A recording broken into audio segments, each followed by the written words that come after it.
네, 우리 10월 둘째 주 주일 예배를 우리 시작하도록 하겠습니다. 여러분, 우리가 온라인 예배로 예배하지만 우리는 하나님을 예배합니다. 하나님이 받으시도록, 하나님이 기뻐하시도록 우리의 자세를 정돈하고 우리의 마음을 정돈하면서 우리 하나님을 예배하도록 하십시다. 여러분, 하나님이 우리를 먼저 예배로 부르십니다. 우리 다 같이 묵상 가운데 하나님께서 우리를 예배로 초대하고 계심을 들으시기 바랍니다. 오라, 우리가 여호와께 노래하며 우리의 구원의 반석을 향하여 즐거이 외치자. 우리가 감사함으로 그 앞에 나아가며 시를 지어 즐거이 그를 노래하자. 여호와는 크신 하나님이시여 모든 신들보다 크신 왕이시기 때문이다. 땅의 깊은 곳이 그의 손안에 있으며 산들의 높은 곳도 그의 것이로다. 바다도 그의 것이라 그가 만드셨고 육지도 그의 손이 지으셨도다. 오라, 우리가 굽혀 경배하며 우리를 지으신 여호와 앞에 무릎을 꿇자.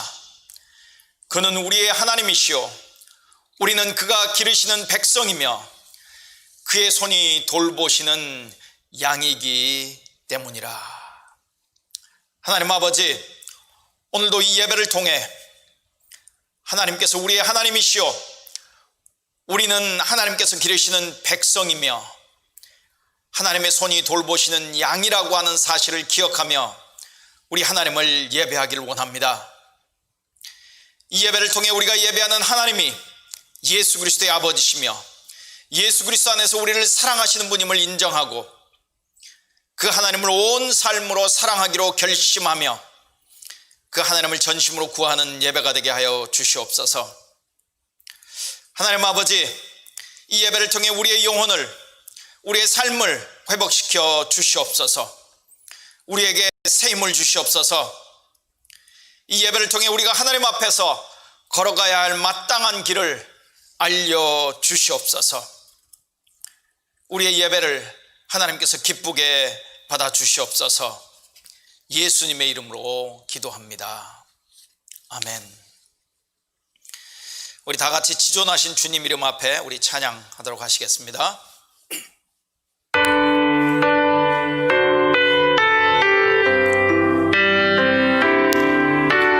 지존하신 주님 이름 앞에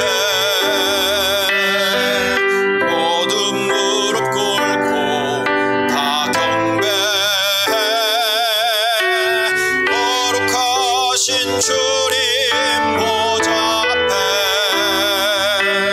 엎드려 절하세.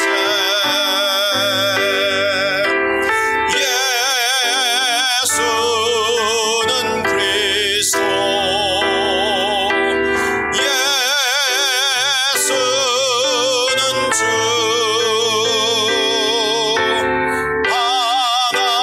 하나님의 영으로 경배드리리.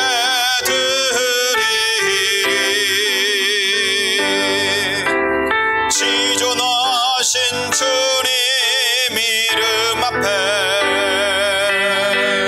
모두 무릎 꿇고 다 경배해. 거룩하신 주님 보좌 앞에 엎드려 절하세. 우리 온 세상이 듣도록 예수는 그리스도, 예수는 주,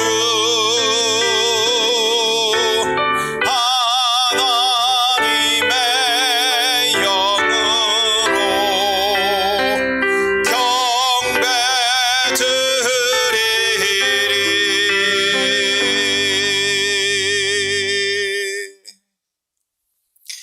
우리 이 시간은 함께 하나님 앞에 회개의 기도를 하도록 하십시다. 개인적으로도 그리고 우리 교회 공동체적으로도 이 회개의 기도를 우리의 기도로 우리 함께 기도하겠습니다. 그리고 이어서 우리가 사도신경으로 신앙 고백을 할 텐데, 여러분, 저는 사도신경으로 신앙 고백을 할 때마다 그래, 이게 바로 복음이구나. 복음의 모든 내용을 다 포함하고 있지는 않지만 복음을 잘 요약해 주었구나. 이것은 그저 우리의 입술의 고백으로만 끝날 말씀이 아니고 우리의 삶으로 살아내야 할 우리의 신앙 고백이기도 합니다. 먼저 회개의 기도를 하도록 하겠습니다. 함께 기도합니다. 은혜로우신 하나님, 우리가 생각과 말과 행동으로, 행함으로써 행하지 않음으로써 하나님께 죄를 범했음을 고백합니다. 우리는 온 마음으로 하나님을 사랑하지 않았습니다. 우리는 이웃을 우리 자신처럼 사랑하지 않았습니다. 우리는 진심으로 사죄하며 겸손히 회개합니다. 하나님의 아들 예수 그리스도를 통해 우리에게 자비를 베푸시고 우리를 용서하소서. 그래야 우리가 하나님의 뜻을 기뻐하고 하나님의 길을 걷게 하시고 이로써 하나님의 이름에 영광을 돌리게 하소서. 우리 다 같이 사도신경으로 우리의 신앙을 고백하되, 하나님 우리의 회개의 기도를 들으시고 우리를 예수 그리스도 안에서 용서하시고 우리를 새롭게 하시고 회복시키시겠다고 하시는 놀라운 약속을 하고 계십니다. 나는 전능하신 아버지 하나님, 천지의 창조주를 믿습니다. 나는 그의 유일하신 아들 우리 주 예수 그리스도를 믿습니다. 그는 성령으로 잉태되어 동정녀 마리아에게서 나시고 본디오 빌라도 아래에서 고난을 받아 십자가에 못 박혀 죽으시고 장사된 지 사흘 만에 죽은 자 가운데서 다시 살아나셨으며 하늘에 오르시어 전능하신 아버지 하나님 우편에 앉아 계시다가 거기로부터 살아있는 자와 죽은 자를 심판하러 오십니다. 나는 성령을 믿으며 거룩한 공교회와 성도의 교제와 죄를 용서받는 것과 몸의 부활과 영원한 생명을 믿습니다. 아멘. 우리 찬송가 520장 듣는 사람마다 복음 전하여, 우리 기쁜 마음으로, 그렇지만 정말 모두가 다 예수 그리스도께 나와서, 누구든지 상관없이 예수 그리스도께 나와서 그 복된 말씀을 듣기를 소망하는 마음으로 우리 찬양하실 때, 여러분 집에서 온라인으로 찬양하시지만, 예배에 참여하시지만 꼭 같이 소리내서 이 반주에 맞추어서 우리 함께 찬양하시기 바랍니다.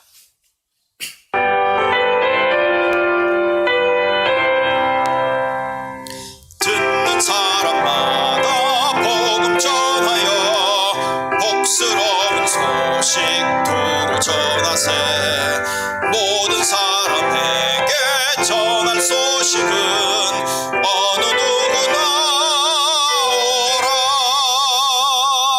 어느 누구나 죽게 나오라. 어서 와서 주의 말씀 들으라. 하늘 아버지가 오라 하시니 어느 누구나 오라.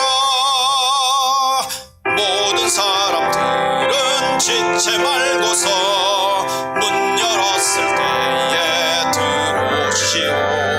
생명길은 오직 구주 예수니 어느 누구나 오라. 어느 누구나 죽게 나오라. 어서 와서 주의 말씀 들으라. 하늘 아버지가 오라 하시니 어느 누구나 오라. 언약하신 대로 이룰 것이니 누구든지 언약 받을 수 있네. 받은 사람에게 생명이로다. 어느 누구나 오라. 어느 누구나 죽게 나오라. 어서 와서 주의 말씀 들으라.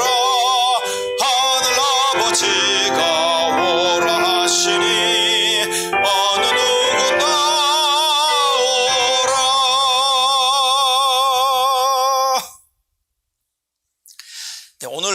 열방을 위한 기도는 인도입니다. 인도. 인구는 통계 잡히기를 13억 5천만 명, 세계 2위입니다. 면적은 한반도의 15배, 세계 7위입니다. 수도는 뉴델리고요. 언어는 힌두어와 영어를 함께 사용합니다. 1인당 GDP는 2,000불이 되지 않습니다. 매년 경제 성장률은 7.2%에 해당하는 아주 고성장을 이루고 있지만 1인당 GDP는 2,000불이 되지 않는 나라 인도입니다. 대한민국과는 1973년 12월에 외교관계가 수립되어졌고 2018년 기준으로 교민이 약 15,000명 정도 지금 인도에 거주하고 있을 것이라 이렇게 대한민국 외교부에서는 추정하고 있습니다. 인도에는 총 2,717개의 종족이 존재합니다.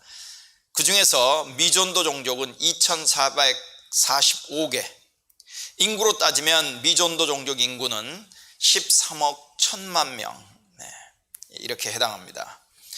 인도의 종교를 보면 힌두교가 80%, 이슬람이 13%, 기독교가 2% 정도인데 복음주의 기독교의 통계는 정확히 나와 있지 않습니다. 오늘 열방을 위한 기도는 우리 인도 그리고 열방을 위한 기도 동영상을 보시면서 그 기도에 여러분 동참해 주실 뿐만 아니라 열방을 위한 기도에는 꼭 우리 교회가 선교하고 있는 5곳의 성경 번역 선교사와 인도 아가페 코타지를 기억해 주시기 바랍니다. 아프리카에서 말씀 사역을 하고 있는 김용달 선교사를 기억해 주시고 멕시코 지역에서 신학교 사역을 하고 계시는 우리 김종 목사님을 기억해 주시고 문서 선교를 하고 있는 샘물결 플러스 출판사, 선교사 자녀들을 돌보는 사역을 하고 있는 MK 네스트, 그리고 우리 교회에서 지원하고 있는 컴패션 아이들 4명을 위해서도 여러분이 기억하시면서 기도해 주시기 바랍니다. 우리 열방을 위한 기도, 제가 여러분들에게 예배 전에 보내드린 그 기도 제목을 참고하시면서 우리 동영상을 통해 우리 함께 그 기도에 동참하도록 하시겠습니다.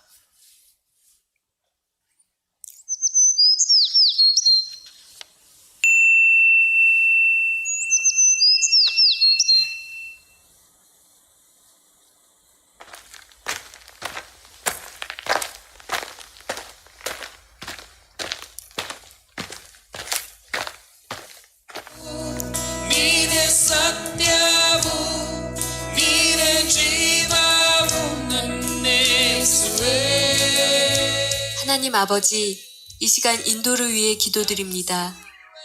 과거 복음을 받아들이지 않던 종족들이 점점 문을 열고 있지만 아직도 세계에서 가장 복음화되지 않은 종족은 인도에 집중되어 있습니다.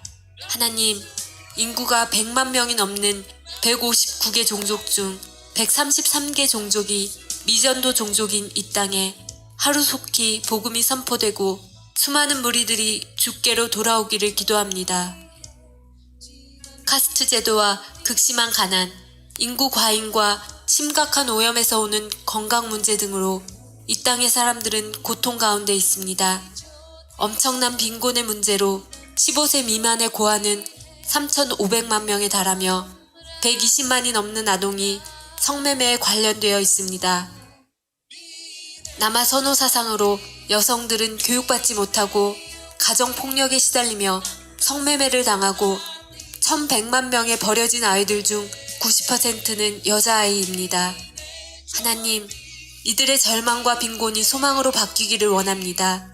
이 땅을 긍휼히 여겨주시옵소서.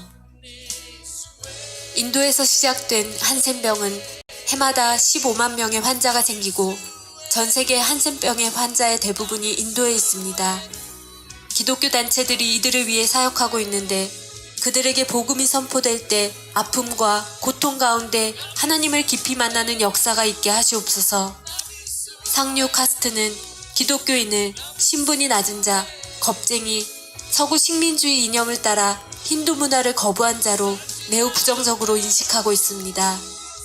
이 땅에 복음이 선포되기 위해 이 강하고도 높은 성벽이 무너지도록 사역자들에게 민감함과 성령의 지혜를 주시기를 간구합니다.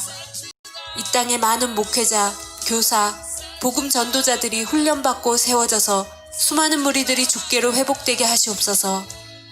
하나님 이 땅을 긍휼히 여기시고 주의 은혜로 축복하시옵소서. 예수 그리스도의 이름으로 기도드립니다. 아멘.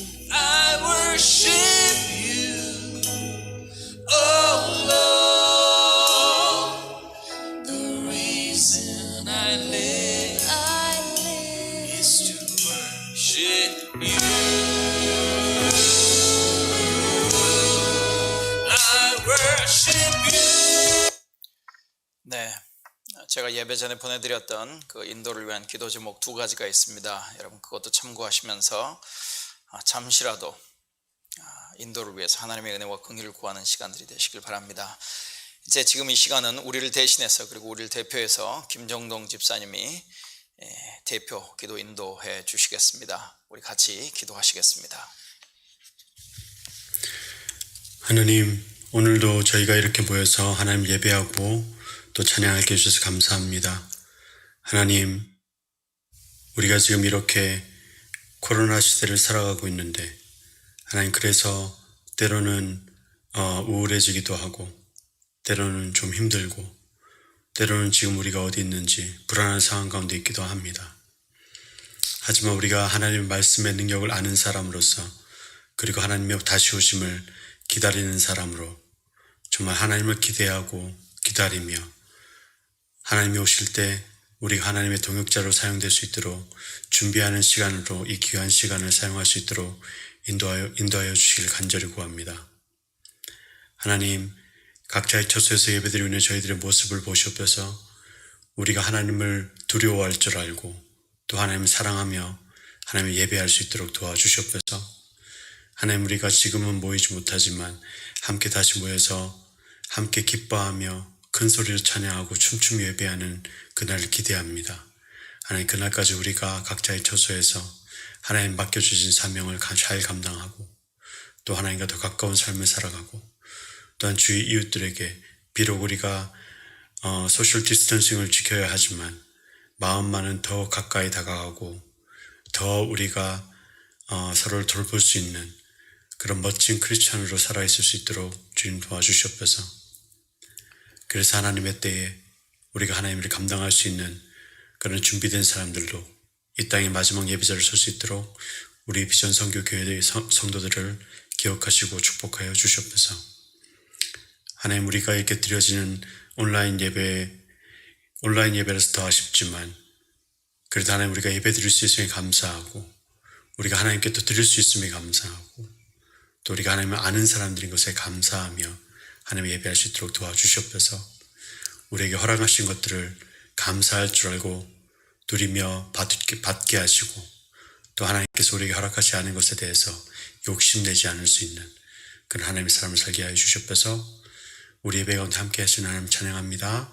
사랑합니다. 그리스도 예수 이름으로 기도드렸습니다. 아멘. 네, 이제 하나님의 말씀을 들을 시간입니다. 오늘 본문 말씀은 지난주와 동일한 마태복음 5장 1절부터 12절까지의 말씀입니다. 마태복음 5장 1절부터 12절까지의 말씀은 예수님의 산상수훈의 가장 첫 번째 부분에 속하는 말씀입니다. 마태복음을 기록한 마태는 예수님의 그 가르침을 집중적으로 마태복음 5장과 6장과 7장에 이렇게 적어놓고 있습니다. 그 부분의 가장 첫 번째 메시지입니다. 마태복음 5장 1절부터 12절 하나님 말씀입니다. 저는 쉬운 성경으로 읽겠습니다. 예수님께서 사람들을 보시고 산으로 올라가 앉으셨습니다. 그러자 제자들이 예수님께 다가왔습니다. 예수님께서 입을 열어 사람들을 가르치셨습니다. 마음이 가난한 사람은 복이 있다. 하늘나라가 그들의 것이다. 슬퍼하는 사람은 복이 있다. 그들이 위로를 받을 것이다. 마음이 온유한 사람은 복이 있다. 그들이 땅을 상속받을 것이다. 의를 위해 줄이고 목마른 사람은 복이 있다. 그들이 배부를 것이다.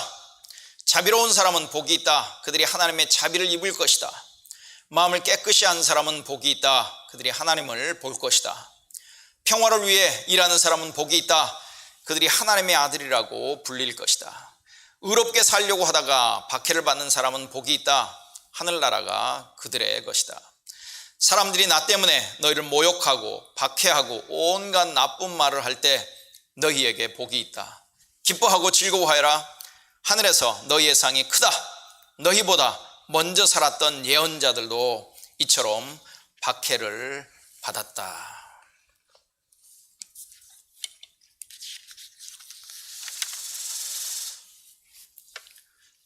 세례 요한이 예수님 앞서서 하나님 나라 복음을 선포하기 시작합니다. 회개하라. 왜냐하면 하나님 나라가 가까이 왔기 때문이다. 예수께서 이 세례 요한에게 나와서 세례를 받으십니다. 이때 하늘에서 소리가 나기를 이는 내가 사랑하는 아들이다. 내가 그를 기뻐한다. 예수께서 세례를 받으신 후에 성령에게 이끌려 광야로 가십니다. 그리고 광야에서 마귀에게 시험을 받으십니다. 마귀의 시험을 이기신 후에 예수님은 성령의 능력을 입고, 복음서는 이렇게 기록합니다. 성령의 능력을 입고 갈릴리로 돌아오십니다. 그리고 예수님께서도 하나님 나라 복음을 선포하기 시작하십니다. 마태복음과 마가복음은 이렇게 기록하고 있습니다. 세례 요한이 전했던 하나님 나라의 복음과 똑같은 말씀을 예수께서도 선포하고 계십니다. 회개하라. 왜냐하면 하나님 나라가 손에 잡힐 듯 가까이 왔기 때문이다. 마가복음은 이렇게 얘기합니다. 때가 됐다. 하나님 나라가 가까이 왔다. 회개하라. 그리고 복음을 믿어라. 그런데 마태와 마가와는 조금 다르게 누가복음에는 예수님의 사역 시작과 관련된 내용을 조금 다르게, 그리고 조금 더 상세하게 기록하고 있습니다. 물론 본질적인 면에 있어서는 동일한 메시지이긴 합니다. 누가복음을 보면 이렇게 말씀합니다. 예수님께서 자기가 자라나신 갈릴리 지역에 나사렛 동네에 오십니다. 이것은 예수님이 광야에서 시험 받으시고 갈릴리 지역으로 돌아오신 이후의 일입니다. 예수께서는 자기가 자라나신 갈릴리 지역에 나사렛 동네에 오셔서 늘 하시던 대로 안식일에 회당에 들어가십니다. 여러분, 지금부터의 드리는 말씀을 한번 머릿속으로 이렇게 상상해 가면서 들으시면 좋을 것 같아요. 안식일에 회당에 들어가십니다. 예수께서 성경을 읽으려고 일어섭니다. 예언자 이사야의 두루마리를 건네받아서 그것을 펴십니다. 그리고 이런 말씀이 있는 데를 찾으셨다. 이렇게 얘기합니다. 이사야서 61장 1절과 2절의 말씀입니다. 그 말씀이 오늘 누가복음에는 4장 18절부터 19절에 이렇게 기록이 되어 있습니다. 여러분 잘 들어보시기 바랍니다. 예수께서 세례를 받으신 후에 성령에 이끌려 광야로 가셨습니다. 시험을 이기신 후에 성령의 능력을 입고 갈릴리로 돌아오셨습니다. 자, 누가복음 4장 18절부터 19절은 이렇게 얘기합니다. 주님의 성령이 내게 내리셨다. 이것은 하나님께서 내게 기름을 부으셔서 가난한 자에게 복음을 전파하게 하려는 것이다. 포로들에게 자유를 선포하고 못 보는 사람들에게 다시 볼 수 있음을 선포하고 억눌린 사람들에게 해방을 선포하려고 나를 보내셨다. 주님의 은혜의 해를 선포하라고 하셨다. 이사야서 61장 1절과 2절의 말씀을 예수님께서 읽으셨습니다. 그 말씀을 누가는 4장 18절부터 19절에 이렇게 기록하고 있는데요.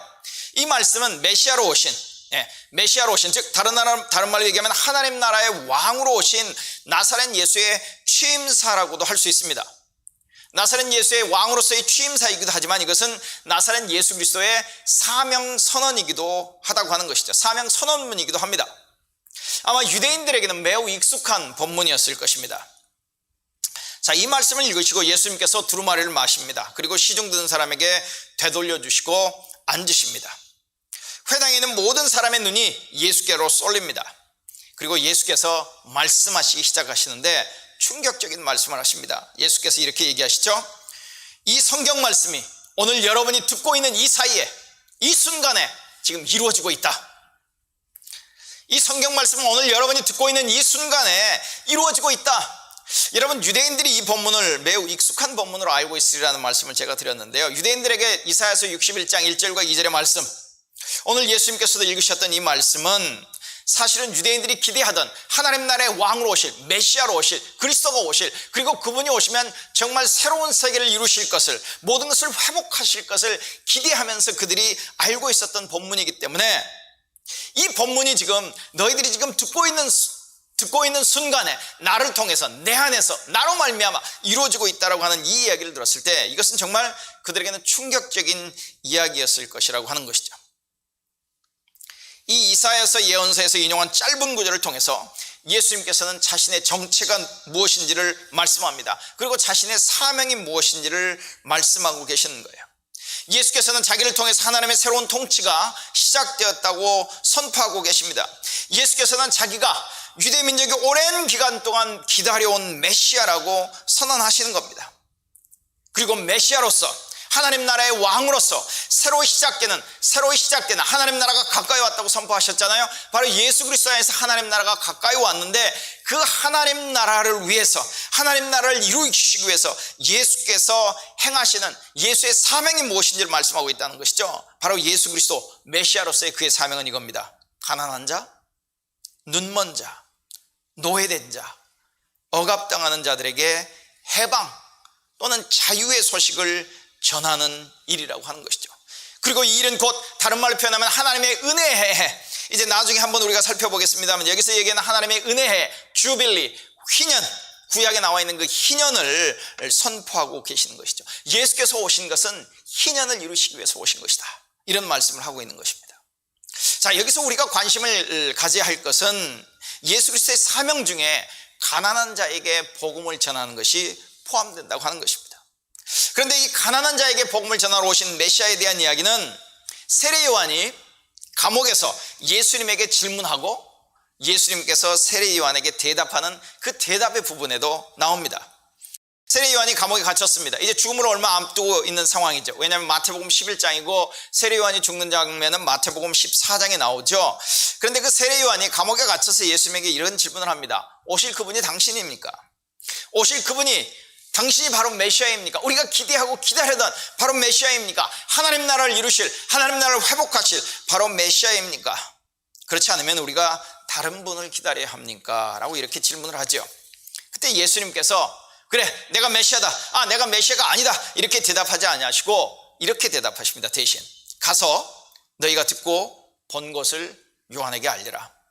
눈먼 사람이 보고 다리 저는 사람이 걸으며 나병 환자가 깨끗하게 되며 듣지 못하는 사람이 들으며 죽은 사람이 살아나며 가난한 사람이 복음을 듣는다.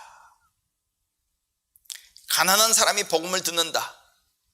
여기서 우리가 관심을 가져야 할 것, 바로 예수의 사명이, 예수께서 메시아로서의 사명이 우리가 지금 주님이라고 고백하는 분이, 우리가 구원자라고 고백하는 분이, 우리가 하나님이요, 하나님의 아들이요, 하나님의 나라를 이루실, 다시 오셔서 하나님의 나라를 완성하실 분이라고 고백하고 있는 그 예수 그리스도의 사명 중에 하나가 가난한 자에게 복음을 전하는 것이라는 것, 그것과 관련이 있다고 하는 것이죠.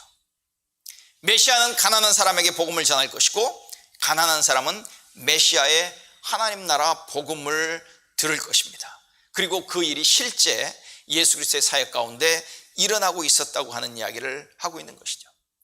그런 면에서 산상수훈의 시작, 예수님의 그 가르침의 모험, 여러분 예수님의 가르침의 모험 중에서도 아주 특별한 산상수훈이라고도 하고요, 산상보훈이라고도 하는 그 말씀의 맨 처음 시작을 이렇게 하고 있다고 하는 것, 그 메시아가 오셔서 이루실 그 사역, 그 사명 선언과 관련해서 산상수훈의 말씀을 이렇게 연결시켜 보면 왜 예수님께서, 마태는 예수께서 하셨던 그 산상수훈의 말씀을 이 말씀으로 시작했을까? 우리는 한번 생각해 볼 수 있는 것이죠. 추측해 볼 수 있는 것입니다.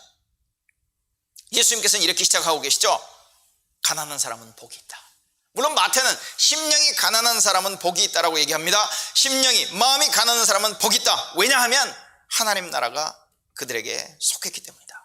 그리고 이 예수 그리스도의 선언은 아마 그 당시 유대 사회에서는 상식을 거스른 경악스럽고 충격적인 선언이었을 것입니다.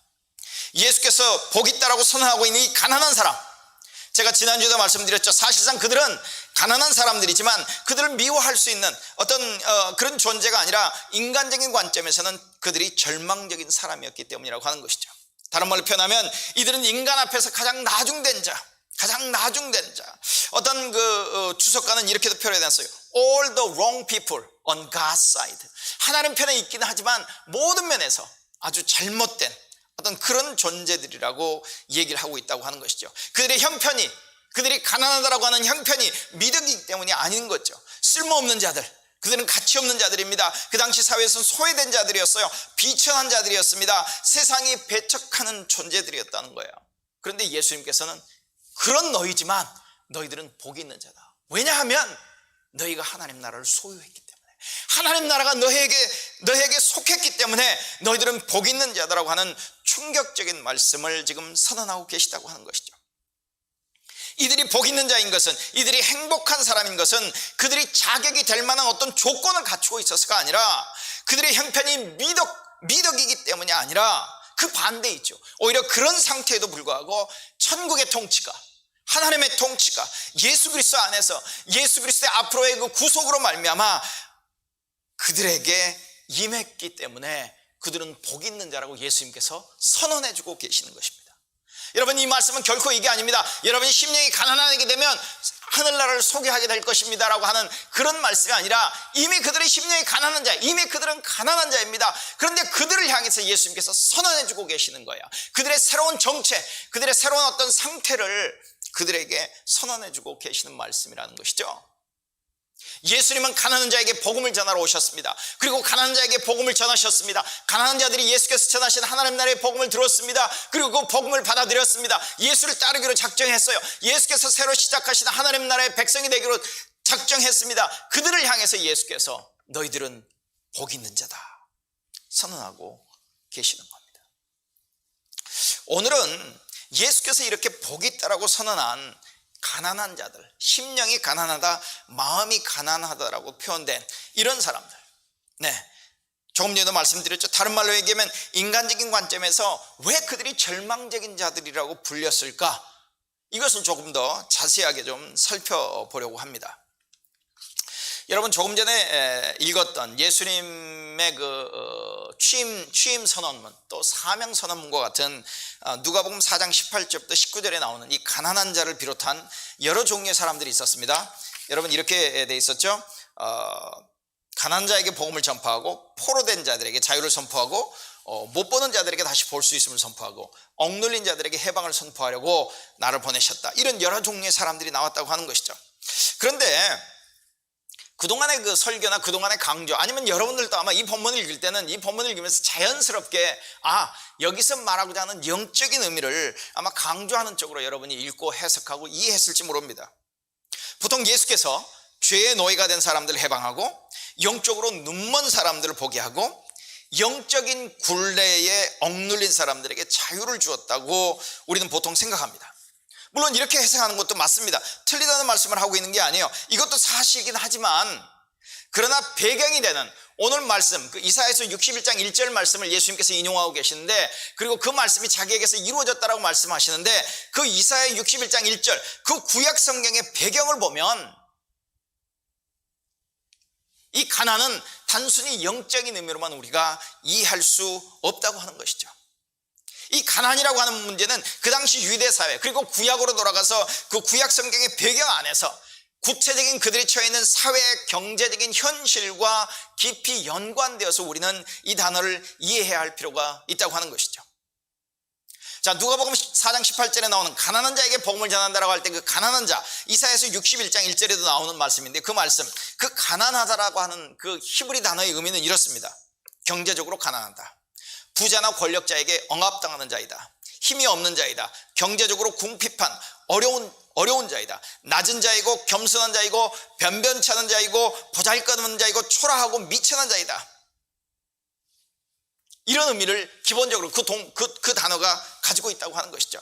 영어로 얘기하면 이렇습니다. It means poor, oppressed by the rich and powerful, powerless, needy, humble, lowly. 이런 단어들로 표현해 볼 수 있는 어떤 그런 사람들이라고 하는 것이죠. 그렇기 때문에 이 단어의 그 기본적인 그 단어의 의미를 보아서도 그렇고, 성경적인 맥락에서 볼 때도 이 가난이라고 하는 말은 적어도 세 가지 의미를 지니고 있습니다. 이 의미를 한번 잘 들어보십시오. 우리가 일반적으로 생각하는 가난과는 좀 다른 의미로 우리는 받아들여야 할 필요가 있다고 하는 것이죠. 예수님께서 마태복음 5장 3절에 심령이 가난한 자는, 그리고 누가복음에는 그냥 가난한 자는 이렇게 표현했는 이 가난이라고 하는 그 단어는요, 굉장히 특별한 단어입니다. 아주 찌들게 가난한, 찢어지게 가난한 사람들을 얘기하는 어떤 그런 의미가 있죠. 그런데 이 가난이라고 하는 것도 구약적인 배경을 이해해보고 그 당시 유대 사회의 여러 가지 사회 경제적인 현실들을 우리가 고려해 본다고 할 때 이 가난이라고 하는 것은 가장 압도적으로 물질적으로 가난한 사람들을 말하고 있다는 것이죠. 곧 보잘것없는 음식, 주택, 의복을 가지고 추하게 살아가는 극빈자를 가리킨다고 우리는 이해해야 합니다. 그렇기 때문에 그들의 어떤 경제적인 형편 때문에 그들은 학대와 거절과 멸시를 당하는 사람들입니다.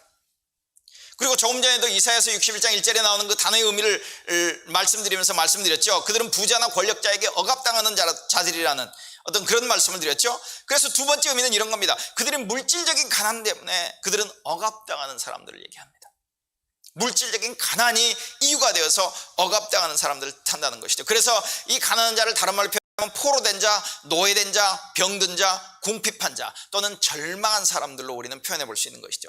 그런 이유 때문에 그 바리새파 기준, 이 복음서에 많이 나오는 그 바리새파들이 있죠. 그 바리새파 기준에서 볼 때 이 사람들은 사회적인 결함을 가지고 있는 자들이에요. 그래서 그들은 구원받을 가능성이 거의 없는이 아니라 구원받을 가능성이 없는 사람들이라고도 우리는 얘기해 볼 수 있습니다. 그렇기 때문에 그 당시에 종교 지도자들이라든가 아니면 바리새인들이라든가 아니면 이 상류층에 속했던 사람들은 이 가난한 사람들에게 굉장한 적의를 품고 있었고, 그 가난하다라고 하는 사실을 가지고 그들은 율법에 무지한 사람들이고 율법을 지키지 않는 사람들이고, 그러면서 그들을 비하하고 그들을 소외시켜버리는 아주 가난한 사람들을 몰아붙이는 어떤 태도를 그들은 가지고 있었다고 하는 것이죠. 자, 그들은 물질적으로 가난한 사람들이었어요. 그리고 물질적인 가난 때문에 그들은 억압당하는 사람들이었습니다. 마지막으로 그래서 그들은 물질적으로 그리고 가난 때문에 억압당했기 때문에 그들이 의지할 수 있는 존재는, 그들이 쳐다볼 수 있는 경우는, 그들이 행편과 처지를 아뢰할 수 있는 존재는 오직 한 분, 바로 딱 하나님 한 분밖에 없었다고 하는 것이죠. 그들이 처해 있는 그 상황 때문에, 물질적이고 경제적인 사회적인 어떤 상황 때문에 그들은 하나님만을 찾을 수밖에 없었다고 하는 거예요.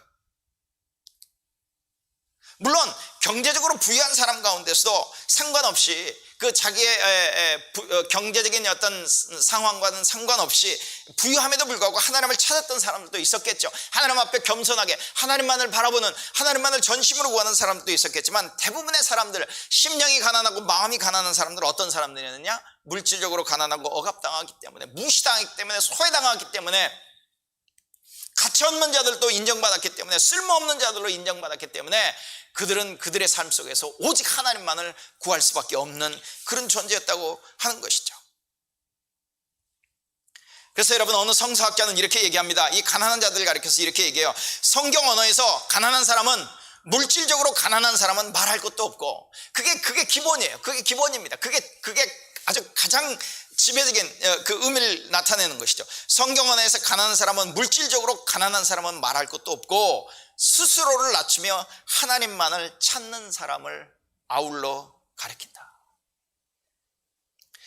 그러니까 스스로 낮추며 하나님만을 찾는 사람은 가난과 상관이 없는 사람들이 아니고요, 오히려 물질적으로 가난했기 때문에, 그래서 사회적으로 억압당하고 압제당하고 무시당하고 소외당하고 배제당했기 때문에 그들이 하나님만을 찾는 사람이라고 이렇게 설명하고 있다는 거예요. 성경에서 얘기하는 가난한 사람들, 이 사람들을 가리켜서 또 땅의 사람들이라고도 얘기합니다. 땅의 사람들, 아주 그 테크니컬 텀인데요, 그 가난한 사람들, 그 사람들을 가리켜서 얘기하는 것입니다. 이 가난한 사람들이라고 하는 것, 이 사람들을 어떻게 설명하느냐면요, 그들은 제 것을 지키지 못하고, 자기의 것을 지키지 못하고 누려야 할 자기의 몫을 누리지 못하는 이들이다. 그러한 가난한 사람들 가운데 고아, 불구자, 시각장애인 같은 이들은 구걸로 목숨을 잇대어 나간다. 가난한 사람들은 힘겨운 산 목숨을 어찌하지 못하고 하나님만 바라본다. 하나님만 바라본다. 그렇기 때문에 성경 언어에서 가난한 사람이라는 말은 심령이 또는 마음이라고 하는 꾸민 말 없이 쓰여도 무슨 일이 닥치든 남김없이 몽땅 제 한 몸 하나님께 기대어 사는 사람이라는 뜻으로 쓰이게 된다. 이렇게 설명을 했더라고요. 맞지 않습니까?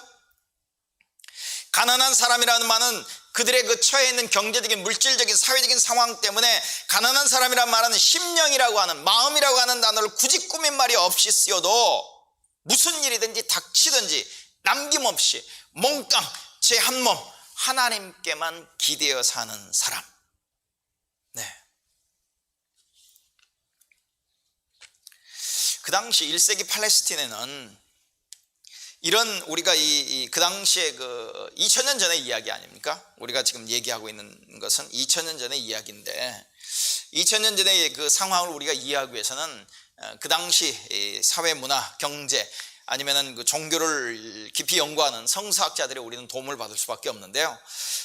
그 한 성서학자는 이렇게도 얘기합니다. 1세기의 그 팔레스타인에는 기본적으로 두 가지의 계층이 있었다는 것이죠. 상류층과 하류층.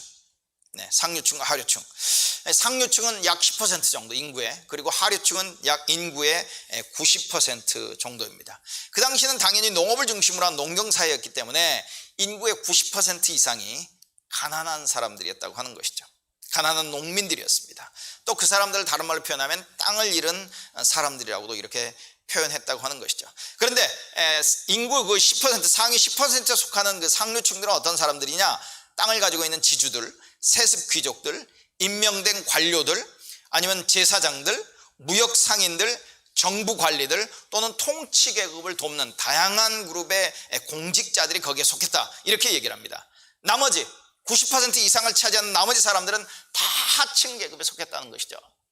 그러니까 90명이 가난한 사람들이라고 우리는 일반적으로 표현하고 설명해 볼 수 있습니다. 그 90%의 하층 계급 중에서도 또 변두리에 있는 가죽을 만드는 레더죠. 그 가죽을 만드는 어떤 부정한 직업을 가지고 있는 사람들, 네, 그런 사람들, 또는 땅을 빼앗긴 농민들이나 유랑민이나 거지나 문둥병자들은 그 하층 계층 중에서도 가장 밑에 그 10% 정도에 아마 속했을 것이다, 그렇게들 얘기합니다.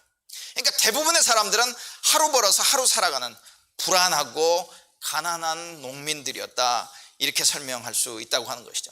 그래서 이렇게 그 당시 경제 상황을 한마디로 정의하면 이렇게 설명하고 있는 경우도 있습니다. 크게 보아 극소수 사람들은 사치스럽게 살았던 데 비해 많은 사람들은 빈곤에 시달리는 가혹한 현실이었다. 현대 자본주의 사회에 존재하는 두터운 중상층 같은 것은 없었다. 그 당시에는 중산층이 없었다고 하는 것이죠. 상류층 10%, 그리고 나머지는 하류층 90%, 그리고 그 90% 전부가 다 가난한, 하루 벌어 하루 살아가야 하는 불안한 사람들. 지금 그들을 향해서 마음이 가난한 자는, 그저 가난한 자는 복이 있다. 왜냐하면 너희가 하나님 나라를 소유했기 때문이다. 하나님 나라가 너희에게 속했기 때문이다. 예수께서 새로 시작한 하나님 나라에 너희들이 참여했기 때문이다. 너희들이 하나님 나라의 백성이 되었기 때문이다. 이제부터 하나님이 너희의 아버지가 되시기 때문이다. 하나님이 너희를 인도하시기 때문이다. 하나님이 너희를 돌보시기 때문이다. 하나님 나라 안에서 너희는 위로를 받을 것이기 때문에 너희는 복이 있다라고 지금 선언하고 계시다고 하는 것이죠. 예수님은 지금 가난한 자가 복이 있다고 선언하고 계세요. 그리고 그 이유는 설명드렸습니다. 가난한 자가 복이 있다고 선언하는 대신에 또 예수님은 또 이렇게 얘기합니다. 그런데 부자들은 화가 있다. 부자들은 화가 있다. 예수께서는 부류를 가리지 않고 모든 사람과 어울리셨죠. 특별히 사회적으로 낙인 찍힌 사람들, 그들에게 많은 관심을 기울이셨습니다. 예수의 인맥 속에는 이런 사람들이 있습니다. 여러분 한번 들어보십시오. 예수의 인맥 속에는, 우리의 인맥 속에는 이런 사람들이 있을까요? 우리는 이런 사람들과 우리의 인맥을 쌓기를 원할까요? 예수의 인맥 속에는 이렇습니다. 복음서가 우리에게 보여주고 있는 예수의 인맥 속에는 귀신 들린 사람, 눈 먼 사람, 귀 먹은 사람, 저는 사람, 병든 사람, 중풍 걸린 사람, 창녀, 세금 징수원, 죄인, 간음한 사람, 과부, 나병 환자, 사마리아 사람, 여자.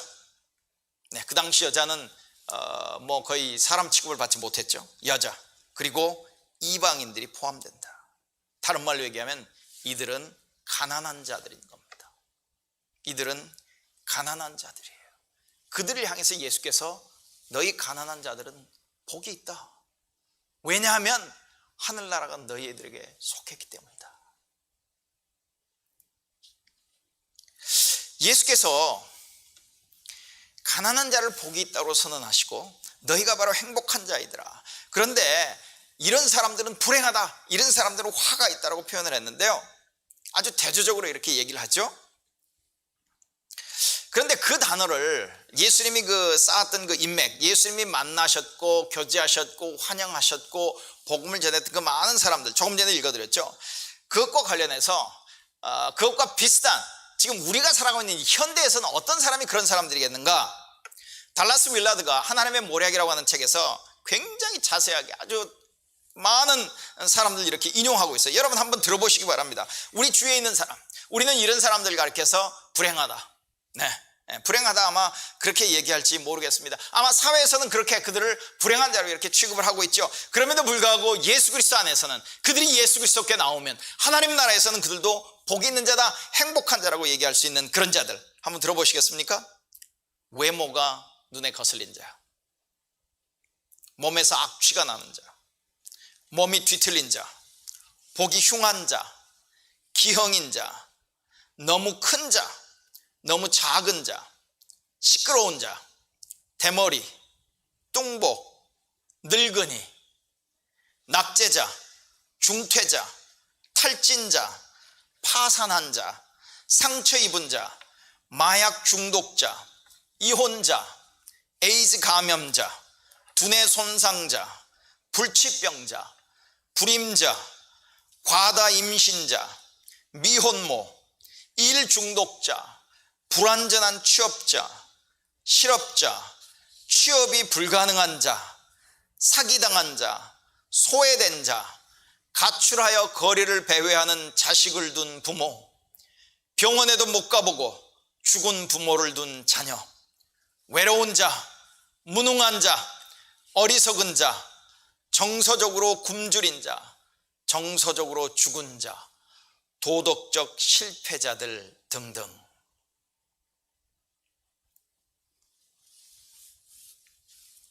우리는 이들을 복 있는 자라고 얘기할 수 있을까요? 우리는 이들을 예수께서 대하시듯 그런 태도로 우리는 대할 수 있을까요? 여러분, 우리가 일반적으로 생각하는 가난한 자, 그리고 그 가난한 자가 1세기에 예수님 당시에서는 어떤 의미였는지, 유대사회에서는 어떤 의미였는지를 우리가 생각하고 있는 가난과는 비교할 수 없을 정도의 그 처참한 형편에 처해 있는 그 사람들,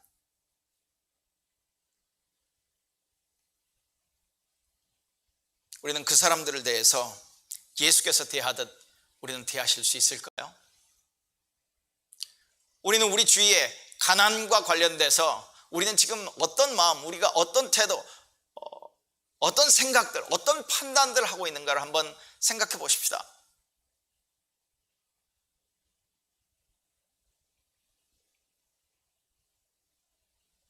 우리는 그들 근처에 가고 싶어 하나요?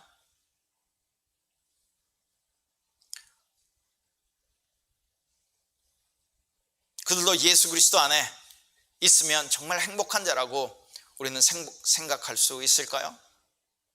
이건 누가복음 15장 1절부터 2절까지를 보면 이런 말씀이 나옵니다. 세리들과 죄인들이 모두 예수의 말씀을 들으려고 그에게 가까이 몰려들었다. 세리와 죄인들을 다른 말로 표현하면 가난한 사람들이라고도 여러분 표현해 볼 수 있습니다. 물론 세리 중에는 경제적으로는 부한 사람들도 있었습니다만은, 세리들과 죄인들, 아니면은 이것을 다른 말로 표현하면 그저 가난한 사람들이 모두 예수의 말씀을 들으려고 그에게 가까이 몰려들었다, 이렇게 우리는 이해해도 틀림이 없을 것입니다. 왜냐하면 예수님께서 산상수훈을 주시기 전에도 많은 사람들이, 수많은 사람들이 예수를 따라왔거든요. 그 예수를 따라왔던 사람들 성경은 이렇게 얘기합니다. 여러 가지 병으로 고통받고 있었어요. 통증에 시달린 사람, 귀신 들린 사람, 간질병에 걸린 사람, 그리고 중풍병에 걸린 사람들이었습니다. 이들은 모두 이런 형편 때문에도 가난한 자가 되었었고, 이들은 동시에 가난한 자였을 겁니다. 이들이 예수님에게 찾아왔어요. 그랬더니 바리새파 사람들과 율법학자들이 투덜거리며 말합니다.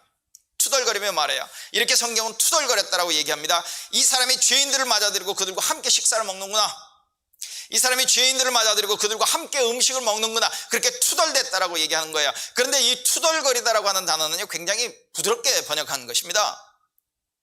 이 단어를 찾아보면 그 단어의 의미가 뭐냐면 굉장히 강조해서 그들의 어떤 불편함, 그들이 동의하지 못함, 그들의 싫음을 강하게 표현하고 있는 단어가 바로 이런 표현이라고 하는 것이죠. 불쾌감을 공개적으로 드러내고 있는 것입니다. 그리고 이 단어가 두 번 나와요. 이 누가복음 15장 2절에 나오고 그 다음에 누가복음 19장 7절에 나옵니다. 예수님이 삭개오의 집에 들어갑니다. 그는 큰 부자였죠. 세리장이었습니다. 그런데 그는 멸시당하는 자였죠. 가난한 자는 아니었지만 그는 멸시당하고 소외당하고 무시당하는 자였어요. 또 유대인들에게, 가난한 자들에게 멸시당하고 무시당하는 자였습니다. 그런데 그 삭개오의 집에 들어갔을 때 사람들이 예수님을 보고 수군거렸다, 투덜거렸다라고 할 때 이 단어를 사용한다는 거예요. 그러니까 사람들이 모여서요 웅시렁웅시렁 그냥 조용조용 이렇게 얘기하고 있는 게 아니라 그들이 아주 불편한 속마음, 그들의 불쾌감, 인정할 수 없는, 도저히 받아들일 수 없는 아주 경악스러운 일이구나, 이건 있을 수 없는 일이구나라고 해서 그들의 그 불쾌감을 공개적으로 표현하고 있는, 강조해서 공개적으로 표현하고 있는 단어가 바로 이 단어라고 하는 것이죠. 큰 소리로 예수께서 들으시라고 예수를 가르치면서 자기들이 동의할 수 없는, 이해할 수 없는, 받아들일 수 없는, 그래서 예수께 대한 불만과 적대감을 드러내고 있는 그들의 행위라고 하는 것이죠. 우리는 이 바리새인과 세리들에게 이 바리새인들과 율법학자들에게 우리는 가깝습니까? 그들은 상류층이에요. 상류층에 속한 사람들입니다. 아니면 우리는 예수께서 가난한 자를 대하는 태도에 가깝습니까? 제가 이 말씀을 드리면서도 여러분 꼭 한 가지 짚고 넘어가야 할 부분이 있습니다. 이 심령이 가난하다, 그저 가난하다라고 하는 이 상태 자체를 우리는 선한 것으로 이해해서는 안 됩니다. 복을 받을 자격이 있는 것으로 우리는 이해해서는 안 된다고 하는 것이죠. 정말 예수께서는 정말 가난하다라고 하는 그 상태를 미덕이라고 말씀하고 있는 게 아닙니다. 가난한 사람은 어떤 형편에서도 저절로 천국에 간다는 말씀을 하고 있는 게 아닌 거죠. 오히려 예수께서 말씀하고 계신 건 이겁니다. 예수께서는 자기로 말미암아 시작된 하나님 나라에서는, 자기가 왕인 하나님 나라에서는, 그리고 앞으로 자신의 고난과 죽음과 부활을 통해서 이루시고 완성해 갈 그 하나님 나라에서는 아무런 조건 없이 가난한 사람마저도, 세상에서 가장 멸시받고 무시당하고 소외당하고 배제당하는 사람마저도 하나님 나라에 들어오고 하나님 나라에서는 그들도 복이 있다라고 하는 사실을 강조하고 계시다고 하는 것이죠. 제가 지난주에도 잠깐 말씀드렸습니다만 누가복음 18장 35절부터 43절까지를 보면요, 눈이 멀어서 지금 거지로 생명을 이렇게 연명해 가고 있는 사람이 있습니다. 그리고 우리가 누가복음 18장 35절부터 43절까지를 보면 그 눈먼 사람이 기적적으로 치료되었다는 사실에 우리는 관심을 갖습니다. 네, 맞습니다. 그것은 분명 기적이고 예수께서 은혜를 베푸신 사람이었습니다.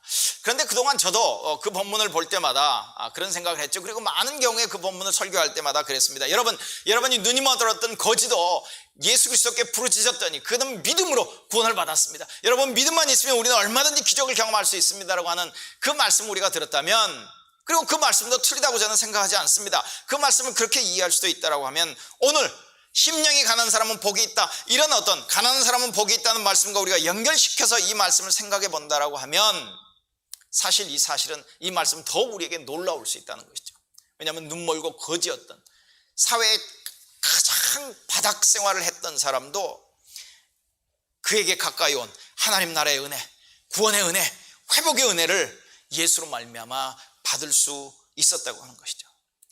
그 당시 그 사회에서 인간적으로 절망적인 자, 나중된 자임에도 불구하고, 여러분 예수께서 자기 앞에 이렇게 지나가고 있다고 하는 사실을 그가 알았을 때 이렇게 부르짖죠. 다윗의 자손 예수님, 제게 자비를 베풀어 주십시오.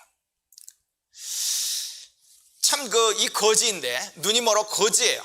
정말 아마 퍼센테이지로 따지면 하위층, 아마 10%에 속하는 사람, 90%도 전체의 90%도 정말 가난한 사람이고 무시당하고 소외되고 배제된 사람이었지만, 그 중에서 가장 밑바닥에 처해 있는 어떤 이 사람이 예수를 가리켜서 다윗의 자손 예수여, 제게 자비를 베풀어 주십시오라고 고백한다라고 하는 것이 놀랍지 않습니까? 왜냐하면 바리새인이나 율법학자들도 그렇게 부르지 않고 있습니다. 자, 그 사람에 대해서 사람들이 어미꾸짓고 조용히 하라고 요구합니다. 그런데 오늘 우리는 여기서 그 많은 사람들, 예수님과 함께 같이 그 앞을 지나가고 있었던 사람들, 그 사람들이 어미꾸짓고 조용히 하라고 요구했던 그 모습을 통해서 그 당시 사람들이 눈이 멀고 구걸하는 사람을 어떻게 대했는가를 우리는 생각해 볼 수 있다고 하는 것이죠. 살펴볼 수 있다고 하는 겁니다. 여기 지금 그 조용히, 어미꾸짓고 조용히 하라고 그랬다. 어미꾸짓고 조용히 하라고 그랬다.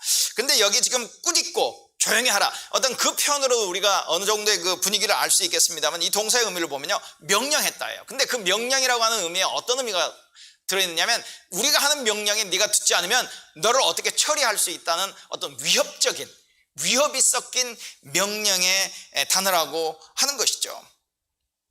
자, 그가 예수님이 지나가신 모습 보셨어요. 다윗의 자손 예수여, 나를 불쌍히 여겨주십시오. 나를 긍휼히 여겨주십시오. 나를 도와주십시오.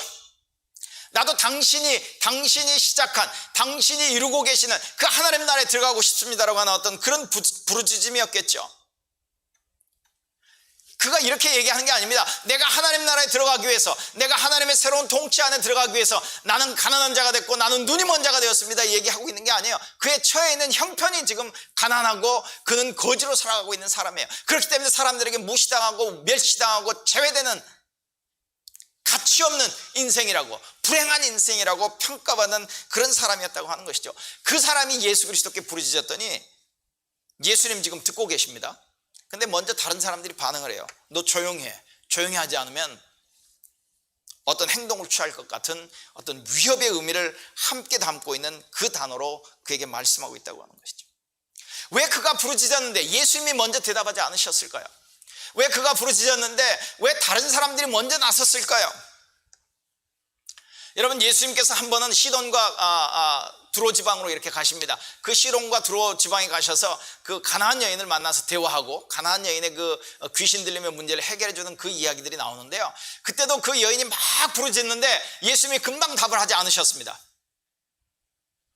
왜 그때도 금방 답을 하지 않으셨을까요? 왜 여기서도 지금 눈이 멀고 거지로 살아가고 있는, 무시당하고 멸시당하고 절망적인 어떤 형편에 살아가고 있는 이 자가 예수님에게 부르짖었을 때, 그의 진심을 알았을 때, 그의 믿음을 이미 알았을 텐데 왜 예수님은 즉시 응답하지 않으셨을까?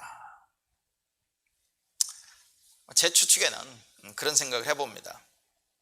사람들의 반응을 보려고, 그 사람에 대한 사람들의 반응, 그들의 그 감춰진 마음속에 감추고 있었던 그들을 향한 그들의 태도와 마음과 평가를 예수님은 드러내시기 위한 것이 아니었을까? 그들이 위협하고 명령함에도 불구하고 그는 더욱더 큰 소리로 부르짖죠. 다윗의 자손 예수여, 제게 자비를 베풀어 주십시오. 그때 예수께서 이렇게 말씀하셨다고 누가는 기록하죠. 무엇을 해주길 원하느냐? 내가 보기를 원하나이다. 그리고 예수님께서 그의 시력을 회복시켜 주시고 그가 곧 예수를 따라갔다, 이렇게 얘기합니다. 아마 그의 경제적인 형편이 예수로 말미암아 아주 급속도로 빠르게 이렇게 변화되지는 않았을 겁니다. 여전히 그는 경제적으로는 참으로 가난하고 힘들고 어려운 삶을 계속해서 살아갔을지 몰라요.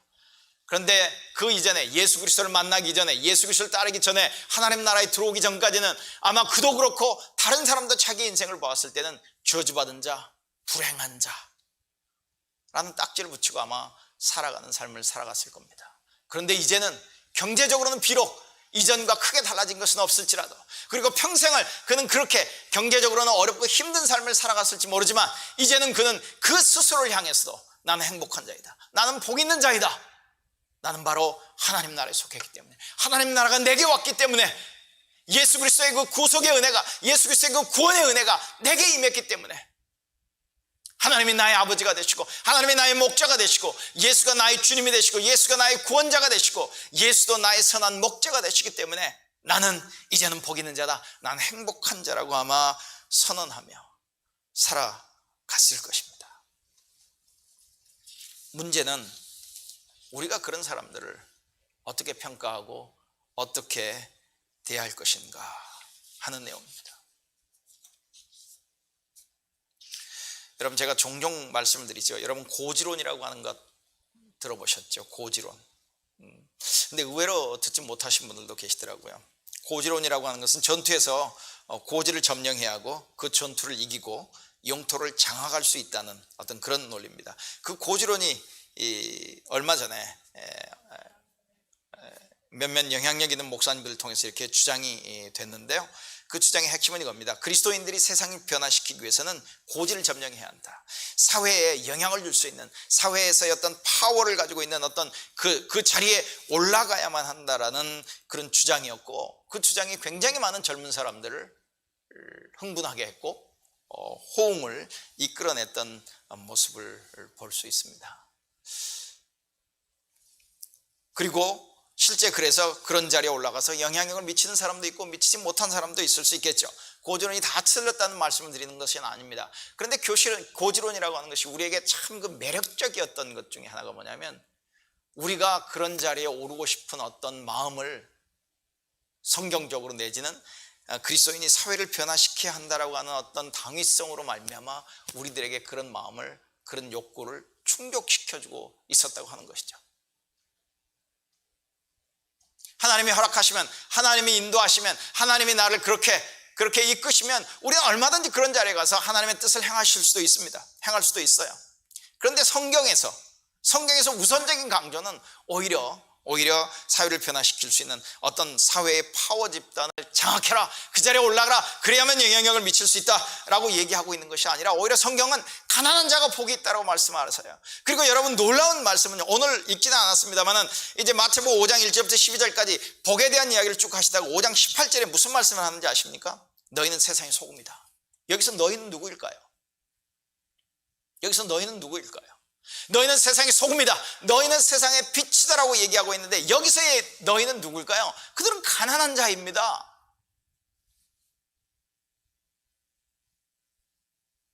가난한 자를 향해서 예수님이 너희는 세상의 소금이라고 말씀을 하고 계세요.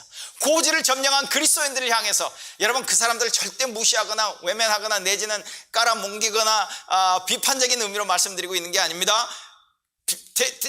대조해서 얘기를 한다면, 너희는 세상의 소금이라고 얘기할 때 이 너희는 가난한 자들이에요. 왜냐하면 여러분, 5장 3절부터 마음이 가난한 자는, 애통하는 자는, 이 3인칭 복수로 이렇게 시작합니다. 예수님께서 3인칭 복수로 이렇게 쭉 설명을 하다가 12절에 오면 어떻게 바뀌느냐면, 기뻐하고 즐거워해라, 하늘에서 너희의 상이 크도다.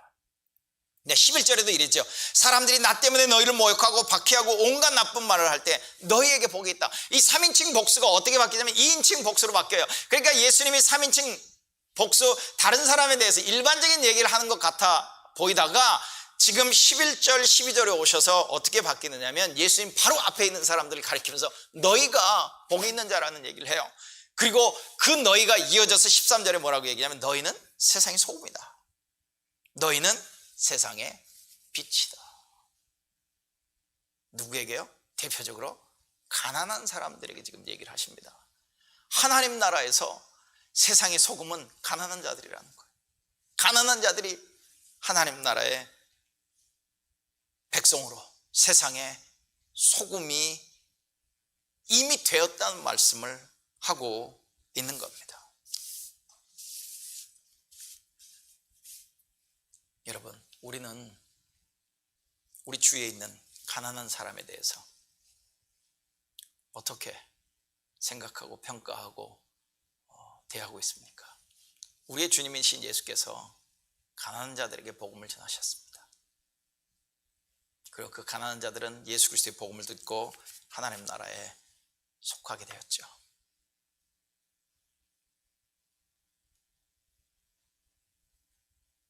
우리도 가난한 자들을 향해서 복이 있다 말할 수 있겠습니까? 예수께서 가난한 자들을 긍휼히 여기고 불쌍히 여기고 그들에게 친절히 대하고 하나님 나라의 은혜를 전했듯이 우리도 그들을 그렇게 대할 수 있겠습니까?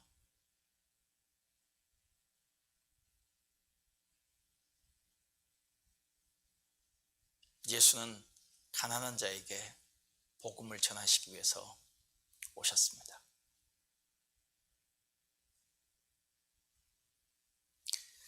우리 오늘 들은 말씀을 묵상하면서 예배를 마무리하도록 하겠습니다. 우리 잠시 한번 오늘 들은 말씀, 정말 들은 말씀이 성경에 기록된 하나님의 말씀을 하나님의 말씀으로 전하였는지 여러분 스스로 한번 판단해 보시고, 정말 그 말씀이 하나님 말씀이라면 나는 그 하나님의 말씀에 어떻게 순종할 것인지, 그 말씀을 따라 어떻게 살아갈 것인지를 잠시 생각해 보는 시간들이 되었으면 좋겠습니다.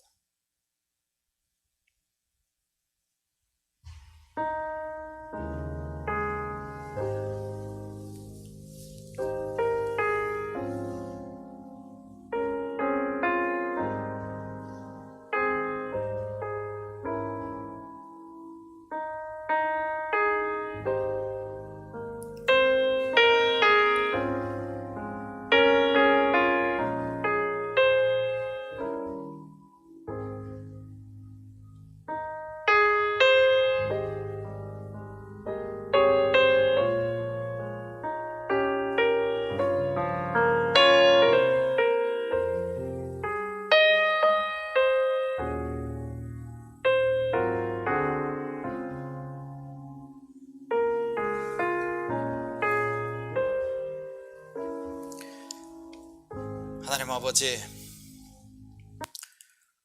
오늘도 하나님을 예배할 수 있는 여건과 건강과 여러 형편들을 허락해 주셔서 감사드립니다. 오늘도 또 하나님의 말씀을 듣게 하셔서 감사합니다. 예수께서 메시아로 이 땅에 오셔서 하나님 나라를 이루실 때에 먼저 가난한 자에게도 복음을 전하셨다고 말씀을 하시고, 그 선포된 복음을 받아들이고 반응한 가난한 자들에게 너희는 복이 있다 말씀하셨던 그 내용을 오늘도 우리가 상세히 살펴보았습니다. 예수의 제자인 우리는, 예수 그리스도의 몸을 이루는 우리 교회는 가난한 자들을 향해 어떤 태도와 어떤 마음을 품고 있는지, 무엇을 하고 있는지 우리가 구체적으로 정직하게 우리 자신을 돌아볼 수 있는 그런 시간들이 되게 하여 주시기를 간절히 기도합니다. 이제는 우리 주 예수 그리스도의 은혜와 하나님 아버지의 사랑하심과 성령의 교제하심이 예수 그리스도가 전한 복음으로 말미암아 하나님 나라 백성이 된 우리 성도들과 우리 교회에, 그리고 예수님처럼 예수께서 행하신 대로 행하기를 기뻐하는 우리 교회와 성도들 위해 지금부터 영원토록 함께 하시기를 예수 그리스도의 이름을 의지하여 간절히 축원하옵나이다. 아멘.